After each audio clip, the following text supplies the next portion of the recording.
Chennai வியாசர்பாடியில் புள்ளிங்கோ hair style வைத்திருந்த சிறுவர்களை மொட்டையடிக்கச் செய்த காவல் ஆய்வாளர் பென்சாம் காத்திருப்போர் பட்டியலுக்கு மாற்றம் செய்யப்பட்டுள்ளார்.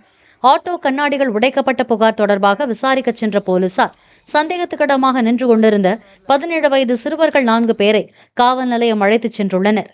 அவர்களிடம் விசாரித்த பென்சாம் வித்தியாசமான ஹேர் ஸ்டைல் வைத்திருந்ததால் அவர்களை சலூனுக்கு அனுப்பி மொட்டையடிக்க வைத்ததாக கூறப்படுகிறது. இதுகுறித்து நுண்ணறிவு பிரிவு போலீசார் உயரதிகாரிகளுக்கு அனுப்பிய அறிக்கையின் பேரில் பென்சாம் காத்திருப்போர் பட்டியலுக்கு மாற்றப்பட்டுள்ளார். 2020இல் பென்சாமால் தாக்கப்பட்ட பெயிண்டர் ஒருவர் தீக்குளித்து தற்கொலை செய்து கொண்டதாக கூறப்படும் விவகாரத்தில் பென்சாம் சஸ்பெண்ட் செய்யப்பட்டிருந்தார்.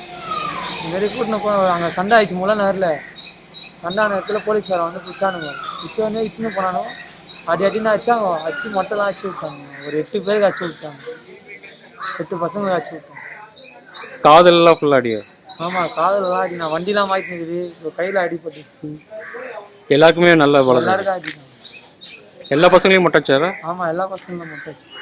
பிளே ஸ்டோர் மற்றும் ஆப் ஸ்டோரில் இருந்து பாலிமர் செயலியை QR கோடு மூலம் பதிவிறக்கம் செய்யுங்கள். செய்திகளை உடனுக்குடன் பெறுங்கள்.